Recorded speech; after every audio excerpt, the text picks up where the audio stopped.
Hello everyone, welcome to Momentum IS. विश्लेषण short session concrete analysis, a platform that relays you with clarification and application. और इस session में हम start करने वाले हैं एक्सटर्नल सेक्टर पार्ट 1 के साथ.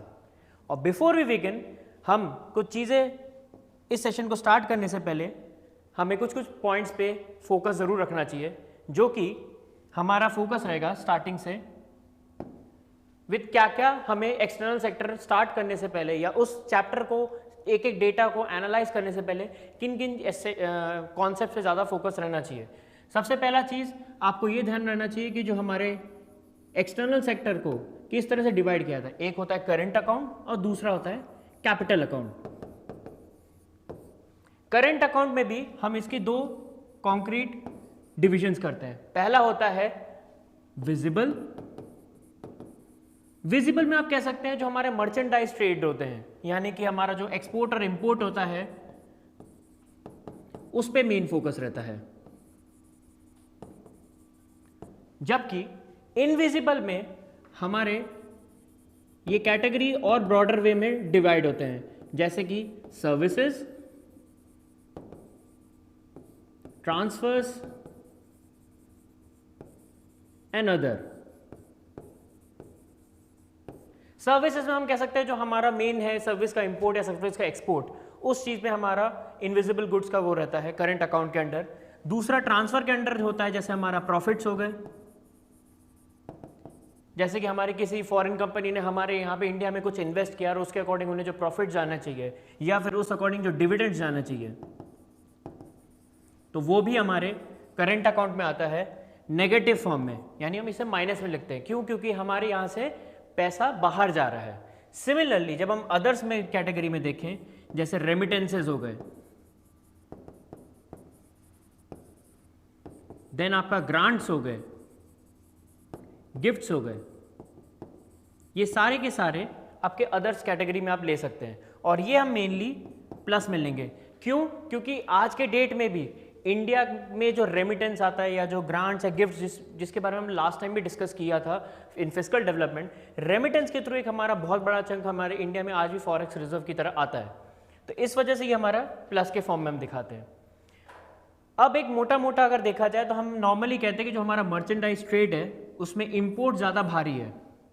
एंड जब हमने पहला सेशन भी लिया था उसमें भी हमने एक चीज़ फोकस किया था कि जब कोविड के टाइम पे इकोनॉमिक सर्वे के जो पहले के टेबल्स में थे, उसमें कोविड के टाइम पे भी जब हमारे इंपोर्ट और एक्सपोर्ट का हमने जो देखा था कि ग्रोथ जैसे हुआ है, उसमें सबसे ज़्यादा ग्रोथ कहाँ पे दिखा था? इंपोर्ट में होता. भले ही सबसे ज़्यादा डिप भी इंपोर्ट में था, तो लेकिन सबसे ज़्यादा जो रिबाउंड भी किया है वो भी इंपोर्ट में हुआ है इन terms of export. Apart from this, services एक ऐसा कैटेगरी होता है जो इस चीज़ को थोड़ा सा बैलेंस करने की कोशिश करता है, जहाँ पे अगर हमें देखें कि मर्चेंडाइज ट्रेड जो हमारा नेगेटिव में बैठेगा तो सर्विसेज हमें उस चीज़ को पॉजिटिव करता है. लेकिन हमारे जो बैलेंस ऑफ पेमेंट को हैंडल करने के लिए जो एक बहुत बड़ा चंक जो उस चीज़ को ओवरऑल वे में टैकल कर देता है वो होता है हमारा obviously remittances. Apart from this, capital account जो कि हम अगले सेशन में कवर करेंगे, उसके अंडर क्या क्या आएंगे, जैसे FDI आएगा, FII आएगा, देन आपका एक्सटर्नल कमर्शियल बोरोइंग्स आएंगे, NRI डिपॉजिट्स होंगे. इन चीज़ों पे कैपिटल अकाउंट फोकस करता है. मतलब कितना हमने एसेट बिल्ड किया, कितने एसेट्स हमने लूज किए, उस चीज़ पे कैपिटल अकाउंट का फोकस रहता है. मूविंग अब इसके बाद जब आपको ये कोर कॉन्सेप्ट्स आपको पता रहेंगे, उसी के बाद आप आगे बढ़ सकते हैं. लेकिन current account and capital account के अलावा आपको किस और चीज़ पे फोकस रखना चाहिए?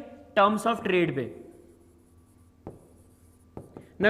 अगर कोई पूछे कि टर्म्स ऑफ ट्रेड पे इतना फोकस क्यों रखा जाए, ऐसा क्या है कि इस टर्म्स ऑफ ट्रेड पे ज़्यादा फोकस होना चाहिए, तो एक चीज़ आपको पता होना चाहिए कि अगर पिछले लास्ट 5 ईयर्स का फोकस देखा जाए, ट्रेंड देखा जाए टर्म्स ऑफ ट्रेड का, वो इंडिया का लास्ट 5 ईयर्स में ये पहली बार हुआ है कि जो डिक्रीमेंट में दिखा है. मतलब 4 साल में ग्रोथ था एंड इस साल 2021 में वो डिप होता दिखा है. रीज़न क्या क्या हो सकते हैं? पहली बात तो ये जान लेना चाहिए कि टर्म्स ऑफ ट्रेड होता क्या है. टर्म्स ऑफ ट्रेड एक तरह से एक रेशियो होता है जो कि export price, remember it is export price है, अपॉन इंपोर्ट प्राइस इनटू 100 लिया जाता है. तो जो हमारा एक्सपोर्ट प्राइस है अगर वो डिप दिखेगा या डिक्रीज होता दिखेगा और इंपोर्ट प्राइस इंक्रीज होगा तो ओवरऑल वे में ये रेशियो कहीं ना कहीं डिक्रीज हो सकता है। पिछले कुछ सालों में ये इंक्रीज हो रहा था कंसिडरिंग कि जो पेट्रोलियम प्रोडक्ट्स हैं या जो भी प्रोडक्ट्स जो हम इंपोर्ट करते हैं वो अगर हम कंट्री के अंदर ला भी रहे हैं तो शायद ड्यूरिंग द कोविड जब डिक्रीज हो रहा था तो एक्सपोर्ट हमने इतना ज़्यादा किया था कि एक्सपोर्ट की प्राइसिंग ओवरऑल वे में दिख रहा था कि जो टर्म्स ऑफ ट्रेड है वो इंक्रीज हो रहा था। लेकिन लास्ट ईयर कंसिडरिंग कि पेट्रोलियम प्रोडक्ट्स एकदम से फिर से इंक्रीज होने लगे, रशिया यूक्रेन का जब अभी जो वॉर है उस वजह से भी जो सिनारियो बना है कि इंपोर्ट प्राइसेस अभी इंक्रीज हुई हैं, तो ये ओवरऑल रेशियो जो है टर्म्स ऑफ ट्रेड हमारा ये लास्ट एक साल में डिक्रीज होता दिखा है। तो इस वजह से टर्म्स ऑफ ट्रेड को ध्यान में रखना चाहिए। टर्म्स ऑफ ट्रेड की एक और बात अगर आपको दिमाग में रहनी चाहिए तो वो है कि अगर बेस ईयर अगर हम देखें इंडिया के हिसाब से तो वो है 2012-13, ये इंडिया के लिए है। जब ये सारे कॉन्सेप्ट्स आप कवर कर लेंगे, देख लेंगे, उसके बाद आप इकोनॉमिक सर्वे में अगर आगे के टेबल्स को एनालाइज करेंगे तो वो आपके लिए और इजी रहेगा। तो लेट्स मूव ऑन।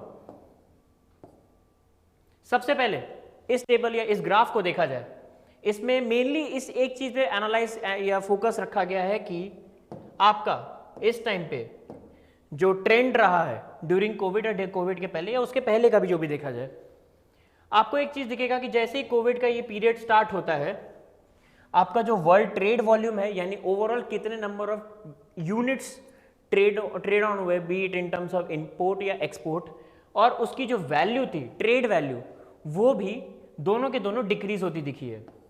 और एक तरह से देखा जाए नॉर्मली अगर आप एक चीज ऑब्जर्व करेंगे कि अगर ट्रेड वॉल्यूम भी डिक्रीज हुई है तो ट्रेड का जो ओवरऑल वैल्यू है वो भी ओवरऑल वे में डिक्रीज होता दिखा है, मतलब कहीं ना कहीं ये सिंक फॉर्म में गया है। क्यों?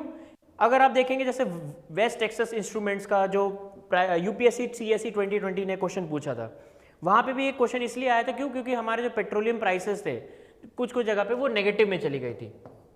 तो इस वजह से क्यों, और अपार्ट फ्रॉम दिस जब कोविड हिट हुआ तो जो सप्लाई चेन था वो जिस तरह से डिसरप्शन हुआ है तो जो ट्रेड वॉल्यूम में जो ईयर ऑन ईयर जो ग्रोथ होना था वो हमारा डिक्रीज होता दिखा।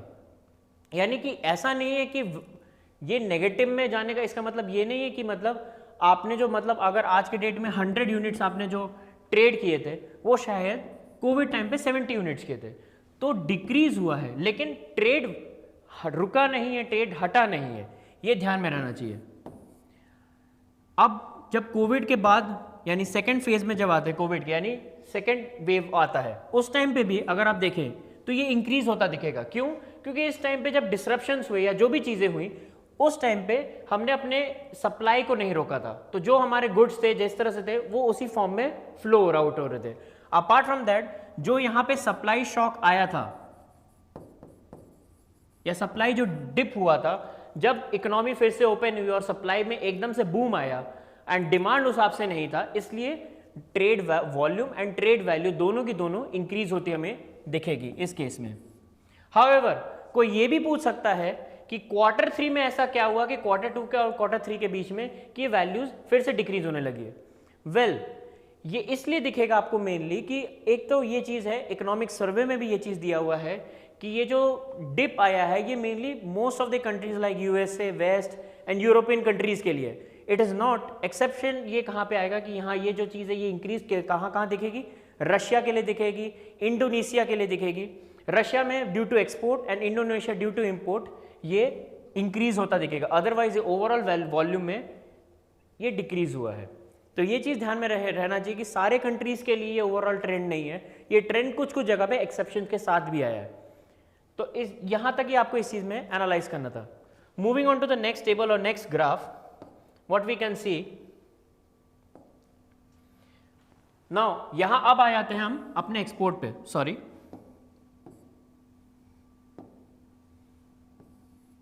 एक्सपोर्ट्स पे भी आपको यह ध्यान रखना चाहिए कि हमारे टॉप एक्सपोर्टेड प्रोडक्ट्स होते कौन कौन से इंडिया के लिए, जो कि सबसे पहला रहेगा आपके लिए हमेशा पेट्रोलियम प्रोडक्ट्स। ना आपको ये ध्यान रखना चाहिए कि पेट्रोलियम प्रोडक्ट्स लिखा गया है, नॉट पेट्रोलियम क्रूड लिखा गया है, यानी क्रूड ऑयल हम एक्सपोर्ट नहीं कर रहे हैं, हम वो चीज को इंपोर्ट करते हैं। सिमिलरली नेक्स्ट जो आइटम्स होते हैं वो होते हैं हमारे प्रीशियस मेटल्स या ज्वेलरीज, स्टोन्स हो गए, ये सारे हो गए। अपार्ट फ्रॉम दिस और क्या क्या चीजें होती हैं? Iron and steel. Iron and steel भी एक बहुत बड़ा चंक है जो हम एक्सपोर्ट करते हैं। एंड लास्टली इसके अलावा जो हम एक्सपोर्ट करते हैं वो है आपका ड्रग फॉर्मुलेशंस।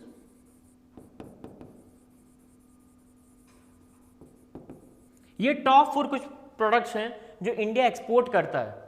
तो अगर आप इस ग्राफ को देखें और कोई कहे, एक क्वेश्चन रेज हो कि यहां पे ये जो ट्रेंड दिख रहा है ये ऐसा क्यों है कि आपका जो पीओएल एक्सपोर्ट है यानी पेट्रोलियम एक्सपोर्ट्स या नॉन पेट्रोलियम एक्सपोर्ट्स में हमेशा नॉन पेट्रोलियम एक्सपोर्ट्स की वैल्यू ज़्यादा क्यों है? तो एक सीधी सीधी बात है कि पेट्रोलियम प्रोडक्ट्स ही एक अपने आप में एक वैल्यू गुड है जो जिसके बारे में ये चेक कर रहा है, जबकि ओवरऑल जो बाकी गुड्स हैं वो इसके अंडर आ रहे हैं। तो ओवरऑल जो वॉल्यूम ऑफ ट्रेडेड एक्सपोर्ट है वो नॉन पीओएल गुड्स के लिए, पीओएल गुड्स के लिए वो उतना आपको नहीं दिखेगा। ऑब्वियसली ये भी इंक्रीज हुआ है बट ओवरऑल जो वॉल्यूम है वो नॉन पीओएल एक्सपोर्ट्स के लिए। अपार्ट फ्रॉम दिस एक और चीज आपको ध्यान रखना चाहिए कि अगर आप 2020 एंड 2021 के बीच में अगर इन्हीं सारे गुड्स का ग्रोथ रेट देखें तो आपको नॉर्मली दिखेगा कि ये जितने बाकी प्रोडक्ट्स हैं, petroleum products, precious metals, iron and steel या फिर और जो गुड्स हैं जैसे एल्यूमिनियम हो गए, इलेक्ट्रॉनिक मशीनरी हो गई एंड आपके ऑर्गेनिक गुड्स हो गए, इन चीज़ों के अगर देखें तो ये ऑलमोस्ट जो ट्रेड वैल्यू या ट्रेड वैल्यू जो है वो हमारे ऑलमोस्ट 2 टाइम्स इंक्रीज हुई है। बट ये चीज़ हमें ड्रग फॉर्मुलेशंस में नहीं दिखेगी। ड्रग फॉर्मुलेशंस में जो 2020 में था यानी अराउंड 12.4 बिलियन, वो ऑलमोस्ट सेम 12.4 बिलियन ही आया है 2021 में। तो ये एक एक्सेप्शन के रूप में देख सकते हैं कि बाकी जहां पे सारे गुड्स के ऑलमोस्ट डबल हुए हैं ट्रेडेड वैल्यू, वो ड्रग एंड फॉर्मुलेशंस के नहीं होते दिखते हैं। सिमिलरली जब इस ट्रेड पे भी आया तो इसने यहाँ पे जो बिलियन के टर्म्स में दिखाया है, यहाँ पे इसने परसेंटेज वाइज है, ईयर ऑन ईयर वाइज दिखाया है। तो ईयर ऑन ईयर वाइज भी अगर हम देखें पीओएल एक्सपर्ट्स, नॉन ईपीओएल एक्सपर्ट और ओवरऑल एक्सपोर्ट ग्रोथ जो है वो भी वही दिखाएगा कि पीओएल एक्सपोर्ट जो हैं वो इंक्रीज तो हुआ है बट ओवरऑल वे में वो उतना नहीं दिखेगा जो नॉन पीओएल एक्सपोर्ट्स के टर्म्स में देखा जाए या कंपेयर किया जाए। Moving on to the next table, यहां पे मेनली फोकस रखा गया क्योंकि कंसिडरिंग कि ओवरऑल जीडीपी में जब हमने पहला चैप्टर एनालाइज किया था हमने एक चीज देखा था कि हमारा जो प्राइमरी सेक्टर है वो एक ऐसा सेक्टर था जिसने अपने आप में एक बहुत बड़ा बूम दिया है। कैसे दिया? क्योंकि सबसे पहली बात तो थी कि हमारा इंडस्ट्री एंड हमारा जो ओवरऑल सर्विस था इसमें हमें डाउनवर्ड ट्रेंड दिखा था।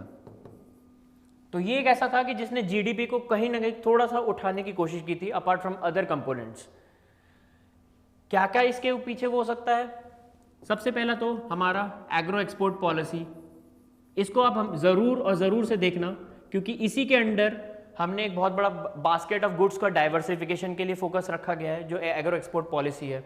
अपार्ट फ्रॉम दैट इसी के अंडर हमने ये भी फोकस रखा है कि जो फार्मर्स का इनकम जो डबल करना है वो बाय 2022 वो भी इसके अंदर एज अ गोल और एजेंडा रखा गया है। अपार्ट फ्रॉम दिस और अगर आज के केस में भी देखें, जैसे अगर आप नॉर्मल ज्योग्राफी देखेंगे कि वीट के मेजर प्रोड्यूसिंग कंट्रीज कौन कौन सी हैं जो कि हमारे स्टेपीज में आती हैं, और स्टेपीज में कहीं ना कहीं यूक्रेन भी आ जाएगा।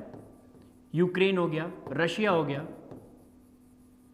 जैसा कि रिसेंटली एक बीबीसी के एक अगर यूट्यूब पे एक आर्टिकल या यूट्यूब पे एक वीडियो देखे तो आपको ये दिखेगा कि ये 2 ऐसी मेजर कंट्रीज है जो वीट एक्सपोर्ट करती हैं, उनके वजह से एक बहुत बड़ा सप्लाई शॉक आया है due to their war. And India जैसी कंट्रीज भी थोड़ा इस शॉक को हैंडल नहीं कर पा रही थी एंड इंडिया ने भी बीच में अपना एक्सपोर्ट रोका था ताकि वीट के प्राइसिंग को कंट्रोल किया जा सके। एंड इसी चीज़ की वजह से इजिप्ट जैसी कंट्रीज या और भी जो कंट्रीज हैं उनको एक बहुत बड़ा प्रॉब्लम हैंडल करना पड़ा है बिकॉज इजिप्ट और बाकी जो कंट्रीज हैं इस टाइप की, इन्होंने ये बहुत बड़ा चंक वीट का इंपोर्ट कराती है बाहर से। Apart from that agro export में आपको ये भी ध्यान रखना चाहिए कि इंडिया ने ड्यूरिंग दिस पीरियड में बहुत ज़्यादा एक्सपोर्ट किया भी है, जो कि हम जीडीपी के बारे में बात कर रहे थे। तो ओवरऑल वे में देखा जाए तो ये जो ग्रोथ आया है ये एक अच्छा खासा ग्रोथ या साइन आप देख सकते हैं 17.7%। एंड लास्ट फ्यू ईयर्स में क्या हुआ था, अगर हम जीडीपी सेक्टर वाइज देखा जाए तो ये पहली बार हुआ था कि एग्रीकल्चर जो हमारा ओवरऑल सेक्टर था उसने जीडीपी में अगर उसको कंट्रीब्यूशन देखे तो कहीं ना कहीं 20% के ऊपर चला जा चुका था, हालांकि वो अब जाके नीचे आ चुका है अराउंड 18.8%।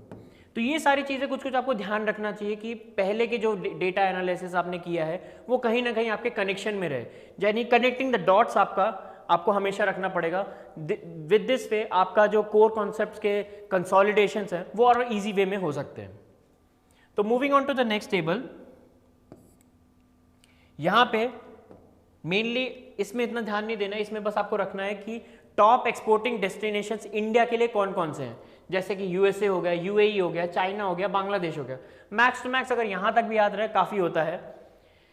यूएसए एंड यूएई अपने आप में बहुत बड़े इंडिया के लिए अच्छे डेस्टिनेशन है, जहाँ पे इंडिया खासकर यूएसए में एंड बांग्लादेश में, जहाँ आपको दिखेगा जो आपका टर्म्स ऑफ ट्रेड है, या फिर आप अगर ये बोले कि एक्सपोर्ट की जो ओवरऑल वैल्यू या ट्रेड बैलेंस है वो कहीं ना कहीं पॉजिटिव बैठेगी।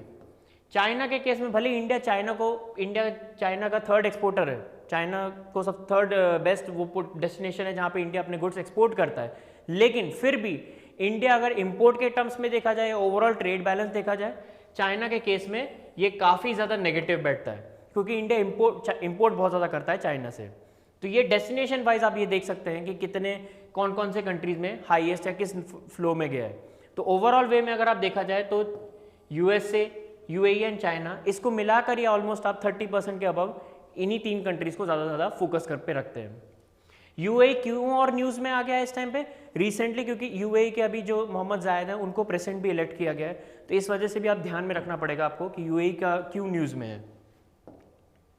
Moving on to the next, similarly हम अपने टॉप इंपोर्ट सोर्सेज को भी देखेंगे।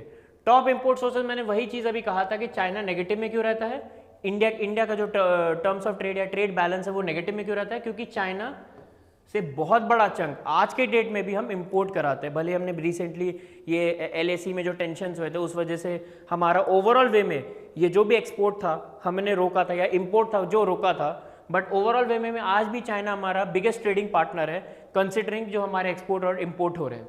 अब नेक्स्ट आपका कौन सा है जो इंपोर्ट कराते हैं, वो आप यूएई से कराते हैं, उसके बाद यूएसए हो गया, सऊदी अरेबिया, इराक, इस तरह से आप नंबर वाइज याद रख सकते हैं। इसमें स्विट्जरलैंड को आपको क्यों याद रखना पड़ेगा, क्योंकि अगर आप ओवरऑल वे में देखेंगे कि जो डेफिसिट हुआ है चाइना और स्विट्जरलैंड के कंपैरिजन में परसेंटेज वाइज, वो स्विट्जरलैंड में ज़्यादा हुआ है, के केस में ज़्यादा हुआ है, चाइना के केस में कम हुआ है। और ये हम अगले वाले टेबल या अगले वाले डेटा के थ्रू देखेंगे भी कि ऐसा क्यों हो रहा है। इराक को आपको इसलिए ध्यान रखना चाहिए क्योंकि इराक से आप बहुत ज़्यादा अमाउंट में ऑयल इंपोर्ट कराते हैं, तो इसलिए इराक भी ध्यान में रहना चाहिए। And apart from that Iraq में जो भी सिविल वॉर और इन सब वजह से भी सिचुएशन में आपको इसको ध्यान में रखना पड़ेगा।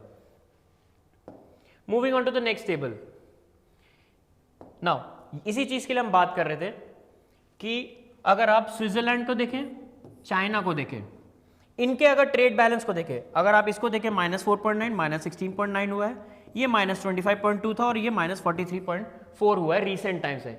यानी कि स्विट्जरलैंड का जो ट्रेड बैलेंस इंडिया के टर्म्स में रहा है वो कहीं ना कहीं स्वीप आउट करके अराउंड 300% ग्रोथ हुआ है, जो कि चाइना के केस में उतना नहीं है। अपार्ट फ्रॉम दिस, इस टेबल से आपको और क्या क्या ध्यान रखना चाहिए कि कोविड के टाइम पे या जो ये लास्ट पहला वेव था या सेकेंड वेव था, उस वेव में जो ट्रेड बैलेंस एकदम से रुका था या ट्रेड वैल्यू जो भी थी वो रुकी थी, वो एकदम से बम्प हुई है, सारी की सारी आपको इंक्रीज होती दिखेगी। आप इस पूरे टेबल को देखो अगर। एंड इसमें एक और चीज़ क्या ध्यान रखना पड़ेगा कि कौन कौन से कंट्रीज के साथ इंडिया का ट्रेड बैलेंस जो है वो फेवरेबल है और किसके अगेंस्ट में फेवरेबल नहीं है। और ये वो कंट्रीज है जैसे यूएस हो गया, बांग्लादेश हो गया, नेपाल हो गया, टिल इटली तक आपको ये कंट्रीज के लिस्ट का नाम रखना पड़ेगा जहाँ के इसमें इंडिया का ट्रेड बैलेंस पॉजिटिव रहा है। और अगर इसी केस में जैसे हमने स्विट्जरलैंड का कंपेयर किया कि 300% का ग्रोथ था, वो चीज़ हमें इटली के केस में ही मेनली दिखेगा, जो कि हमारा ऑलमोस्ट 400% का फेवरेबल ग्रोथ इंक्रीज हुआ है। तो इस टेबल से आपको मेनली इतना ध्यान रखना पड़ेगा कि ट्रेड बैलेंस इंक्रीज हुआ है, B it in terms of export, B it in terms of import, and कौन कौन सी कंट्रीज है जिसके केस में इंडिया का फेवरेबल ट्रेड है और कौन कौन सी कंट्रीज है जिसके केस में इंडिया का ट्रेड फेवरेबल नहीं है। Moving on to the next table, Now, once we complete the merchandise import and merchandise export, the very next thing which we have to cover is the services export and services import.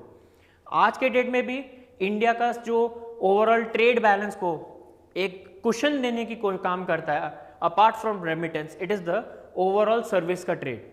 Overall service trade में आपके बहुत सारी चीज़ें आ जाएंगी. Hospitality हो गया, software services हो गई जो इंडिया बाहर के कंट्रीज को देती है, ट्रैवल हो गए, ये सारी चीज़ें आपके सर्विसेज के अंडर आएंगी, यानी कि इनविजिबल गुड्स के अंदर. यानी कुछ एक तरह से दिखेगा आपको कि ऑफर नहीं हो रहा है टैंजिबल फॉर्म में, वो नॉन इनटैंजिबल फॉर्म में है, लेकिन वो कुछ ना कुछ ट्रांसफर हुआ जरूर है. तो आपको एक ओवरऑल चीज़ दिखेगा. इस डेट से आप ये भी देख सकते हो कि जो ओवरऑल वे में जो ग्रोथ हुआ है सर्विसेज एक्सपोर्ट का, वो थोड़ा फ्लक्चुएटिंग है. कैसे? यहां अगर लास्ट 5 ईयर्स का स्पेशली, क्योंकि अभी तक का जो डेटा अभी तक का फिलहाल तक का आया है उस अकॉर्डिंग ये 61 बैठता है और ये 60 बैठता है. तो ये चीज़ आपको ध्यान रखना पड़ेगा कि ओवरऑल सर्विसेज एक्सपोर्ट आपका हल्का सा फ्लक्चुएट दिखेगा. Similar it is in the case of services import also. जहां पे आपको 33 था वो 30 पे आ गया है, 36 था 37 पे, नॉर्मल ये रहा है. तो ग्रोथ कहीं ना कहीं यूनिफॉर्म नहीं रहा है, ग्रोथ कहीं ना कहीं यूनिफॉर्मली डिक्रीज भी नहीं हुआ है. ये चीज़ आपको ध्यान रखना पड़ेगा इन terms of services export and services import. Apart from this, इसके अलावा आपको क्या क्या और चीज ध्यान रखना चाहिए कि इंडिया ने ऐसा क्या क्या किया जो आपके एक्सपोर्ट को फेवरेबल या एक्सपोर्ट को इंक्रीज करने में काम किया है. सबसे पहला, आप रोड टैक्स स्कीम को ले सकते हो, यानी जो रेमिशन ऑफ ड्यूटीज एंड टैक्सेस को हैंडल करने के लिए वो किया गया है. फिर अगर आपसे मेंस में पूछा जाए कि और क्या क्या किया गया है, आप बोल सकते हो कि जो डिस्ट्रिक्ट वाइज जो हम एक्सपोर्ट हब बनाने की कोशिश कर रहे हैं उस चीज़ में, यानी कि हर स्पेसिफिकली इंडिया में जो 739 डिस्ट्रिक्ट्स है, यानी 739 डिस्ट्रिक्ट्स, वो सारे के डिस्ट्रिक्ट्स में क्या क्या ऐसा फॉर्मलाइज्ड या एक इस तरह से है कि जहाँ पे उस डिस्ट्रिक्ट का एक्सपर्टीज दिखता है जिसको हम बाहर एक्सपोर्ट कर सकते हैं, उस चीज़ पे भी फोकस की रखा गया है. देन आपने कैपिटल इन्फ्यूजन भी किया है गवर्नमेंट ने रिसेंटली, किसमें? आपके एग्जिम बैंक में. सिमिलरली और हमने क्या क्या किया, इसके अलावा जो export credit and guarantee corporation of India है उसको भी थोड़ा कैपिटल दिया गया है, ताकि ये जो मार्केट रिस्क है, एक्सपोर्ट का क्रेडिट दे दिया अगर बैंक्स ने किसी एक्सपोर्टर को या इंपोर्टर को, ताकि वो क्रेडिट पे पहले उठाएं और उसके बाद अपने गुड्स को भेजें, और उस चीज़ में अगर रिस्क रहता है तो उस रिस्क को रिड्यूस करने के लिए भी export credit guarantee corporation of India को कैपिटल इन्फ्यूजन किया गया है. इसके अलावा आत्मनिर्भर पैकेज हो गए हमारे, जिसके अंडर हमने ये किया कि हमारे जो डिफेंस गुड्स हैं अलग अलग डिफेंस स्कीम्स के थ्रू हम उसे रिड्यूस करने की कोशिश करें. अपार्ट फ्रॉम दिस, हमने जो टॉयज़ पे अभी रिसेंटली बहुत काम चला है कि टॉयज़ के प्रोग्राम से टॉय हैथन हमने कराया था, ताकि चाइना जैसे गुड्स से हम थोड़ा इंपोर्ट को अपना रिड्यूस कर सके. इसी में अगर टॉय हैथन की बात आएगी तो आपको एक और पॉइंट ध्यान में रखना पड़ेगा कि recently quality council of India का एक रिपोर्ट आया है जिसके अकॉर्डिंग जो टॉयज़ आते हैं चाइना से इंपोर्ट होके, वो ऑलमोस्ट उसमें 66% टॉयज़ ऐसे हैं जो हमारे स्टैंडर्ड्स को मैच भी नहीं करते हैं. तो इस तरह की कुछ चीज़ें हैं जो आपको ध्यान में रखना पड़ेगा कि हाँ, इंडिया ने अपने एक्सपोर्ट गुड्स को प्रमोशन के लिए क्या क्या किया है. तो with this we are stopping here. For more updates visit the website https.momentumis.com, or for more updates and for more supersonic videos you can check out our YouTube channel. Thank you so much.